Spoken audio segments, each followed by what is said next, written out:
Yang dipertahankan bukan sekedar rumah tangga, tapi akhlak dan iman harus dijaga. Jangan sampai rumah tangga dijaga tapi akhlaknya, imannya tidak. Sehingga kita pernah mendengar seorang laki-laki tiba-tiba berkata dengan kalimat yang seolah-olah adalah indah.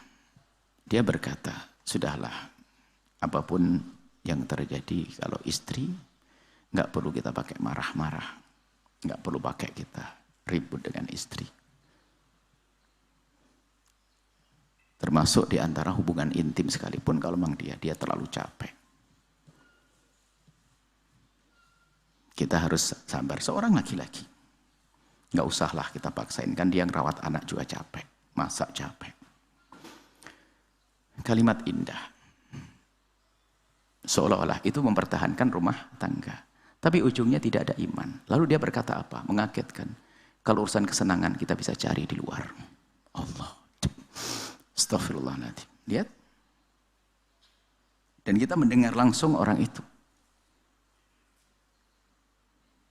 Artinya apa? Na'udzubillah. Tidak ada iman. Sehingga apa? Cari kesenangan di luar. Yang penting rumah tangga jangan retak. Jadi yang dibahas jangan mempertahankan rumah tangga saja. Iman perlu, akhlak perlu. Dan ini ada model semacam itu, na'udzubillah. Hati-hati. Rumah tangga dipertahankan, akhiratnya dihancurkan. Mana kebahagiaan? Banyak. Jangan sampai makanya bahasa mempertahankan rumah tangga, tapi akhirat tidak dijaga. Terus apa arti rumah tangga kalau bukan untuk di sorga? Dan ini ada kalimat terucap. Sehingga mungkin kalau cari kesenangan, cari selesai. Tidak punya urusan cari perempuan, selesai. Na'udzubillah. Zina enteng bagi dia, na'udzubillah. Zina adalah hina busuk. Baik, kemudian. Dari pertanyaan. Sebagai seorang perempuan, tidak boleh seperti itu, harus menjelaskan. Kalau memang dirimu punya penyakit, apakah fisikmu atau psikis, apa psikologimu yang sakit, atau fisikmu yang sakit, diselesaikan. Tapi kalau diam saja, akan tanda tanya. Bisa saja pikiran negatif. Suami bisa saja berpikiran negatif. Di antara pikiran positif, mungkin istriku sakit dan sebagainya. Mungkin punya pikiran lebih jelek dari itu. Kenapa kok seperti itu? Apakah dia sudah nggak normal lagi atau macam-macam dan sebagainya. Jadi menjelaskan itu penting. Sepahit apapun. Sepahit apapun. Sampai ada seorang perempuan bercerita mengatakan bahasanya, kita perintahkan untuk berterus terang kepada suaminya.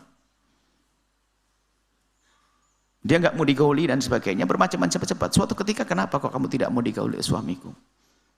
Ternyata yang jahat suaminya yang salah. Saya sudah nggak pede, Bu ya. Makanya saya menghindar terus. Kenapa? Pernah suatu ketika lagi berhubungan, suami saya mengomentari tentang yang aku miliki dan menyakitkan hati saya. Sehingga setiap saya digauli, saya dingin, saya tidak bisa. Nah, ini kan suami ada saja. Makanya sebabnya harus ada dong. Ada. Mulut suami, mulutnya tajam. Waktu berhubungan suami istri lagi asyik-asyiknya, dia keluar lontaran tentang mengomentari yang saat itu lagi dinikmati, tapi dengan kalimat yang menjijikkan. Mohon maaf, terserah, kalimatnya banyak, tidak bisa contohkan. Jadi sang istri merasa dingin. Jadi waktu itu langsung hilang rasa. Kenapa? Karena mulutnya. Sama seorang istri kadang-kadang mengomentari tentang suaminya dengan komentar enggak ada. Sehingga sang suami tidak bisa menggauli istrinya. Pernah suatu ketika sampai istri berkata, saya tidak pernah digauli suami saya. Aduh, saya pikir dia secara fisik seorang yang cantik. Kok sampai suaminya tidak menggauli, pasti ini ada bermasalah di suaminya, kan begitu. Ternyata betul sang suami pernah kecewa, dibilang kamu itu gini, kamu tidak mampu, kamu tidak ini. Dengan kalimat menyakitkan. Mengomentari tentang sang suaminya. Nah ini kan sebab-sebab itu kayak begitu. Makanya jangan sampai dalam suasana indah mengucapkan kalimat yang tidak indah. Apalagi sampai yang vital, yang pribadi. Sampai mulut saya. Kalau seorang suami lagi mencium istrinya bilang, mulutmu bau. Apa tidak sakit hati? Kalaupun bau ditahan dong, jangan diucapkan. Hanya mungkin lain hari, minggu depan, pakai surat sikat gigi dulu dong, gitu dong. Atau sebaliknya, seorang istri tiba-tiba ngomong. Ajib, kadang-kadang ngomongnya cerkat-cerkit. Sehingga menjadikan pasangan ini kejahatan. Sampai pasangan itu dingin. Kalau sudah mau, saya tidak tahu dibilang lebih pergi lagi. Tidak usah. Ini mungkin kemungkinan. Tapi yang jelas, hendaknya seorang istri berterus terang menyebutkan permasalahannya apa. Jika ternyata permasalahannya adalah masalah psikologi, maka datang ke ahlinya untuk menyelesaikan problemnya. Kemudian sang suami dengan kesabarannya, tapi pun bukan berarti tidak terselesaikan. Atau mungkin masalah fisik, setelah hubungan dia sakit sekali, merasakan sakit pada ada wilayahnya sampai nggak bisa ditahan dan sebagainya, tinggal berterus terang. Setelah berterus terang, suami akan mengerti bahasanya nanti akan ada solusi. Jangan dibiarkan terlantar, mohon maaf. Sebagai seorang, ini mohon maaf, ini majelis orang dewasa, ini orang yang ngerti halal. Anda sebagai seorang suami jangan hanya untuk menyenangkan istri tutup poin dengan sesuatu yang khusus ini. Seorang istri pun juga demikian, mohon maaf. Istri yang aktif loh dan inovatif loh, jangan hanya melayani suami hanya dengan cara satu itu. Bisa saja mohon maaf, mungkin Anda bermasalah tentang fisik Anda. Bahkan masalahnya bukan masalah hissi, masalah fisik, tapi masalah maknawi dalam keadaan haid sekalipun, kan nggak bisa digauli suami. Haid, atau mungkin mohon alatnya adalah tidak mungkin karena sakit, kalau dilakukan hubungan langsung sakit dan sakitnya parah sampai itu bukan berarti Anda menelantarkan suami loh ya. Anda bisa mencumbu suami dengan bermacam-macam cara, dan itu adalah kelahiran suami istri dalam seni bercinta. Yang penting mohon maaf jangan menghubungi waktu haid, kan ibaratnya begitu. Tapi setelah itu bisa mohon dengan kecerdasan. Mohon maaf, ini majelis mulia, seorang suami kalau mengeluarkan mani dengan tangannya sendiri maka bermasalah. Banyak ulama mengatakan itu adalah tidak, kan orang mengatakan tidak. Tapi kalau seorang suami mengeluarkan air mani dengan tangan istri dan kelahiran seorang istri, maka tidak lagi, tuntas, selesai. Makanya melantarkan kayak tadi itu nggak ada kisahnya kalau dia punya makna ini, ngerti ini. Ya mungkin tidak bisa melayani secara khusus, tapi kan dengan cara yang lain. Tapi jelaskan dulu apa alasannya. Takut dok, takut apa? Memang suamimu hantu. Itulah, jadi seorang suami juga demikian, jangan sampai mohon maaf hanya cari senang sendiri, setelah selesai tuntas dibiarkan istirahat. Anda bisa dengan kecerdasan Anda, kelehaan Anda. Anda punya anggota tubuh yang bisa menjadikan dia senang. Nah ini kan satu seni dalam bercinta yang dalam Islam ada. Tidak boleh sampai Nabi mengatakan, Nabi itu juga tidak senang kalau laki-laki mendatangi istrinya itu kayak binatang. Dia pengen cepat langsung selesai dan selesai. Akan tapi harus ada muqaddimah, ada selesai penuntasan dan seterusnya ada. Seorang suami, kalau dia sudah tuntas duluan, dia bisa saja melanjutkan cumbuan dan seterusnya pada seorang suami istri.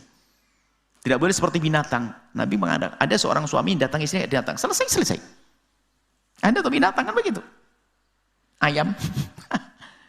Nggak begitu. Dan makanya tolonglah, tadi kalau ada perempuan yang seperti bertanya tadi, apa ditanyakan tadi, ya aneh Anda kenapa? Terus terang dulu, kalau memang permasalahan psikologi, datang ke psikolog. Itu pun bukan berarti Anda tidak bisa menyenangkan suami loh ya. Apalagi permasalahannya fisik Anda, yang nggak bisa digauli karena sakit dan sebagainya, masih bisa menyenangkan suami. Jangan sampai suami pikiran yang nggak telantar sepanjang masa, sampai bisa ranjang dan seterusnya. Bisa ranjang ngapain di sana? Bangkit syahwat dengan cara yang haram, dengan sendirinya.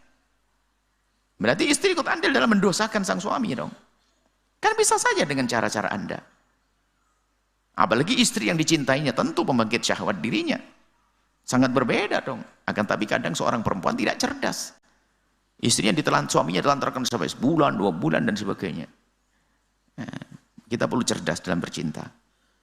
Halal, diridhoi oleh Allah dengan kecerdasan. Aktif, inovatif. Lihat, ini adalah masalah-masalah pribadi. Jangan sampai dengan ada naudzubillah ada bisikan-bisikan yang haram karena mungkin naudzubillah dengar berita-berita cara ini cara itu. Nah, haram tidak.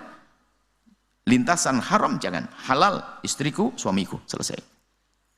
Jadi kesimpulannya adalah tidak dibenarkan perempuan seperti itu. Hendaknya dia berterus terang. Kalau memang nanti ada jelas permasalahannya, bukan berarti mengabdi menyenangkan suami tidak boleh, tidak bisa, enggak. Masih ada cara. Jangan dianggap menyenangkan suami hanya dengan cara itu saja, masih banyak cara. Itu saja. Semoga Allah menjaga yang sudah menikah, rumah tangganya indah, bahagia. Dunia hingga akhirat. Yang belum menikah segera mendapatkan pasangan, orang-orang mulia yang menjadi sebab kemuliaan mereka di dunia dan di akhirat. Wallahu a'lam bishawab. Setelah Anda menyaksikan video ini, jangan lupa berselawat kepada baginda Nabi Muhammad sallallahu alaihi wa alihi wa sahbihi wasallam.